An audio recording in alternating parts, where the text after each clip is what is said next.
So guys, I got a confession to make.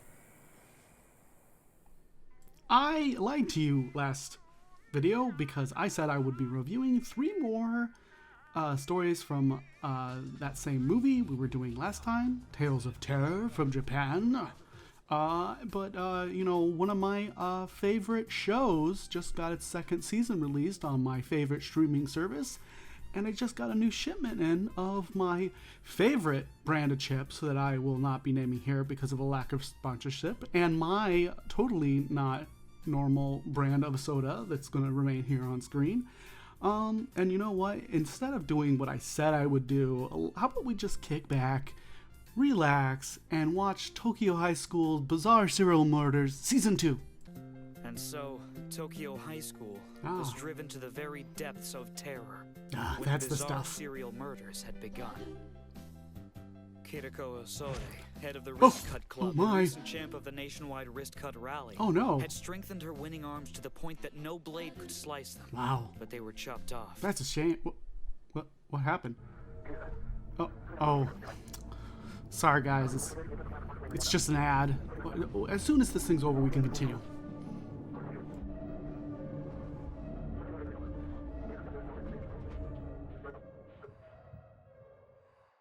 Okay, now that that's out of the way, we can keep on watching the show. Why is it playing the ad again? Oh, is it one of those multi-ad deals? Well, how many do I need to watch before it's enough? 15. You know what? On second thought, I think continuing the review sounds like a great idea. Just, you know, while we wait for these ads to go through, you know. Our first story today is called The Wait, and it's directed by about a woman named Mom. I know her name's Mom because that is what this child calls her. I don't know who this child is or what his name is, so let's call him Skippy. So Mom's just in there laying in bed when all of a sudden she starts to feel this invisible weight just sitting on top of her, and it seems like she's really uncomfortable, but we get to watch as she like struggles Steve style to try to remove this invisible force from on top of her. We get to see Mom struggle and fight with this invisible force with great intensity, but no matter what she tries to do, she can't seem to get it off, and then it goes away. But then it comes back and she's like, oh no, but this time she can actually see who it is, and it's, I don't know, this nice looking guy. He looks kind of happy, you know. I wish I could entertain guests so easily. She doesn't seem happy to see him at all though, and she seems pretty worried about her kid and, you know, herself, and this guy is just being real creepy for being such a pleasant fellow, and I don't know, it just seems bad all around because, like, at the end of the day, it looks like whatever this guy is doing, you just can't stop it. He's so strong! He's got manly hands. So, like, what kind of moisturizer do you think he uses? Do you think he uses, like, professional actor hand cream? Or, you know, do you think he just goes for the regular affordable stuff? Or is you think he's making something special in his basement? Then again, you know, now that I think about it, like he's a ghost. So maybe he's got some special ghost cream. Actually, on second thought, don't go looking for ghost cream. You're not going to like what you find. It's ectoplasm. So Mom starts getting like really angry and actually like really starts digging her actual fingers into the dude's legs. So she's getting like really aggressive and angry with him and being like, hey, you know, move out of my way, stop what you're doing. You know, she's being really bully about it, and the guy's just like, fine, and then he like, you know, zips out. So now that he's gone, she zips over to Skippy. See what I did there? No? Me neither. And she starts like doting over him, and Skippy's like, hey Mom, could you please leave me alone? I'm trying to sleep. And Mom's like, oh yeah, sorry about that. And then so she like gets up to go get a drink of water, but when she looks back, the nice man is like getting ready to sit on Skippy, and Mom's like, you better not sit on Skippy. And then he's like, I think I'm gonna sit on Skippy. And she's like, no, you will not sit on Skippy. And then he's like, sits on Skippy. And so Skippy is like, oh no, I'm being sat upon. And then she's like, please don't sit on Skippy. And he's like, then he gets up again and then sits down really, really hard on Skippy. You know, the nice man, I assume, crushes this child by sitting on him. Maybe crushes his lungs. Either way, that's bad news for Skippy. Skippy ain't doing good. And Mom's probably traumatized. You know, my guess is she was babysitting Skippy. You know, like babysitting for the neighbors. And Skippy's parents like double booked, and he's also a babysitter, but he takes his job like super seriously and really literally. And so he shows up to like literally sit on kids, and then there was some mistaken identity. So he thought that Skippy was Mom, but Mom was actually Mom, and so he's like, oh, I got the wrong person. She's not even a kid, and so that's why Skippy gets the sitting, and Mom's just fine. At least that's my theory at this point. Anywho. Oh. Afro Rika, the quasi-black leader of the Super Dark Club, would never reach her dream of being a star that's runner, a real shame. as both her prized legs were chopped both off. her legs. Gee. Beginning your descent. More ads. Cruising depth in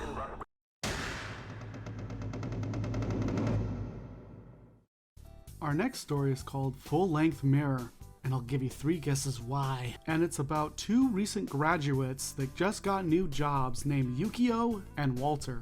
They spend their time hanging around their old school, particularly the basketball court, which I think is a great scene for a haunting, by the way. Hey, I wonder why they don't do that more often. I got it. I got his talent. Oh, right. So they spend their time chatting with each other, reminiscing about the good old days. Walter's feeling kind of melancholy about the whole thing, where Yukio is much more optimistic, exclaiming that their lives aren't over, they're just beginning. They play a couple more matches of basketball before the basketball gets thrown into this supply closet, reminding Yukio of one more thing he always wanted to try but never had the opportunity to. So apparently their school has a local legend about a full-length mirror in there. I don't know if you look into it and say Bloody Mary 3 times or whatever, but either way, Yukio is determined to check this mirror off his list of things to do before becoming, I don't know, regular working class gentleman.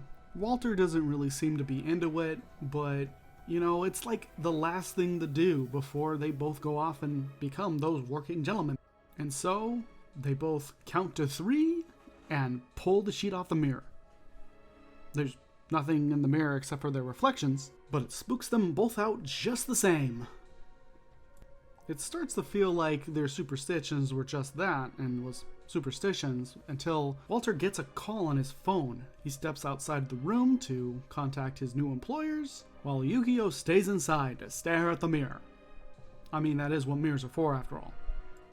Yukio continues to peruse the sports appliances, contemplating about his future and his past, when all of a sudden he hears the basketball dribble behind him. Turning around to investigate, he starts to inspect the mirror much more closely, reaching his arm out to touch his own reflection, and Walter returns soon after, but upon seeing a broken mirror, he starts to investigate the broken pieces on the floor. It's in one of these pieces he sees the reflection of the ghost that attacked Yukio. And after seeing her, he starts to hear laughter and naturally tries to make the quickest exit possible. But even after leaving the room, the laughter doesn't stop. His head starts spinning, and eventually he can't take it anymore and he yells. The yell seems to stop the laughter, and then everything is really, really quiet, which leads up to one of the best jump scares in the entire movie. And that is how the story ends. Not any final, loud noise busting in to try and scare everybody. Just a silent ghost reveal of what the ghost actually looks like. Okay, I lied. It actually ends like this. Mao Guban, Hey, the my show's Chinese back. teacher, was Chinese. Of course. So he had iron lungs capable of breathing in the highest concentrations of car exhaust. Wow. Those lungs could even handle 10 cigarettes at once, Shoot, but they were man. chopped out. Aw, come on. The culprit was the hot lady from the nurse's office. What? She The ripped off nurse? her innocent mask to reveal the psycho killer beneath. Oh, my Mrs. goodness. Midori. Oh, just getting good. How are they going to catch the killer? How are they going to stop it from taking people's organs, arms, and legs? Okay, I guess we got time for one more overview. I'm seeing some voltage Yeah, irregularities. that's what I'm calling these now. Sparks or flames or anything like Overviews. that. Because they're not really reviews. I'm not critiquing them. Approaching maximum depth. I'm just, talking about them.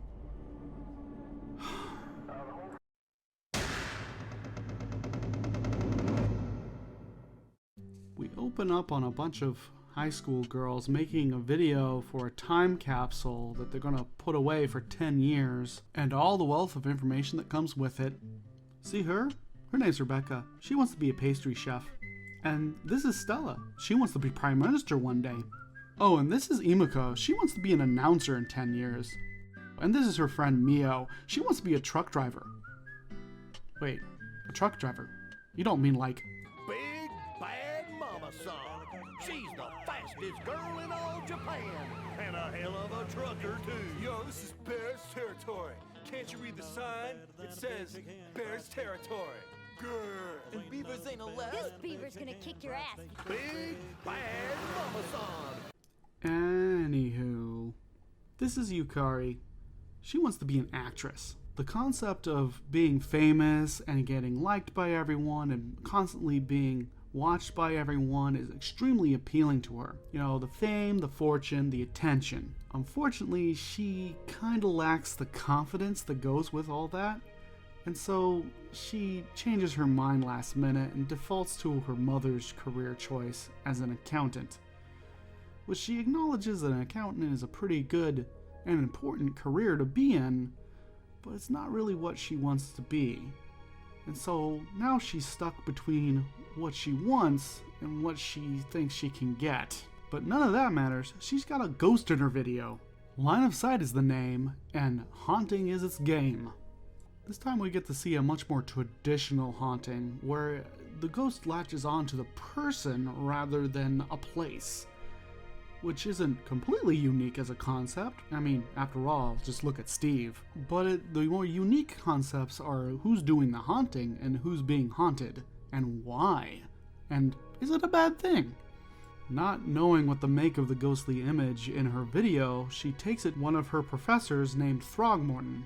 He's not really named that, but neither are half of the names that I've been giving people in this video, so this is the last time we're going to bring up the names, guys. If you're not named in the video that I'm watching, I will assign a name to you.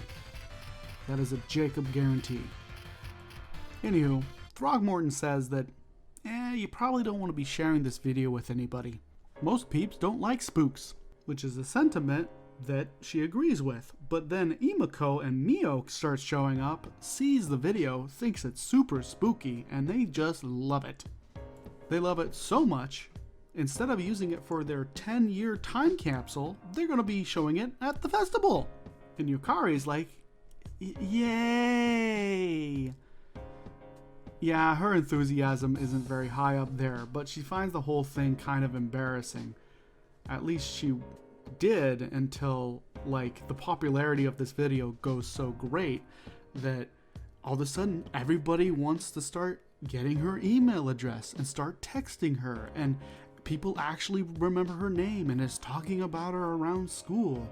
And because, she won its attention, she's like, yeah, I'm gonna show this thing at the festival. We're gonna do all sorts of stuff. And then it gets to the point where it gets so famous and people want to see it so badly that people from other schools are willing to skip out on their own school festival to go see her video in their school festival.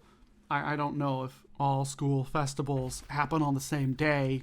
I imagine that they don't, but you know, I have this competition in my brain where it's like, oh, what if all the schools had the same, like, school celebration on the same day, and how competitive would it be? And they would probably fight wars, and they'd probably sabotage. It'd be great. It would be great. Yeah, for sure. Get on it, overpowered school councils of Japanese schools. You all know how much power you wield. Too much. And that's a beautiful thing. Throgmorton asks Yukari if she really wants to go through with showing this video to all the people at the festival. And she says, no, yeah, I'm good. Yeah, let's show the video to everybody. More fame. Good. And with that, the festival starts, and it's a big hit. Like, everybody that goes in, they scream like madmen, and then they come right out and they just give her glowing reviews, just like how amazing it is that she was able to get such a cool ghost that stares right into your soul in her film. And, of course, you know, Yukari is like, wait, stares at you? I don't remember it really staring at you. I mean, it's just like a little white wavy thing. So she goes in to investigate, like, what the heck are other people seeing in this video that she's not? And when she watches it, it begins to change and be different. And the ghost, like, from replay to replay, just, like, moves closer and closer until eventually... Buzzard Frog, born on the shores of the Uralava River in Rapala, up there by Timberdoodle, you know. Salty Dog Shrimp. I've got a big meeting over at Minstrom. Anywho, the ghost shows up, and it's like, I will always be watching you. And then that's the realization that the ghost is just like a really big fan, and probably her first, and she just wants her to be famous. And now she always will be, no matter what other people think. Well, that was pretty good. Oh, my show's back. Oh, it looks like they're getting her. It looks like all the students are in on it. Well, you gotta stop that crazy nurse. But the Association to Save Tokyo High School Abductees was formed. Oh. And together with the Student Council Police, they put an end to this bizarre serial murderer. Well, how do they put it to... Oh, she's fighting back. Oh, and she fell over. Oh. Well, I guess that ends another fantastic season for one of my most favoriteest shows on one of my most favoriteest streaming services. I wonder if there's some kind of premium thing where they don't have any more ads. Well, until next time, when we wrap up the last of these shorts for this movie, and then we can finally maybe move on to something else, like season 3 of this awesome show.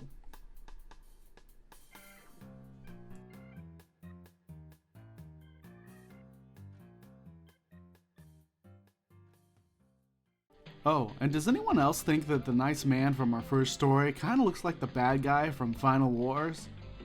Let me know if you do.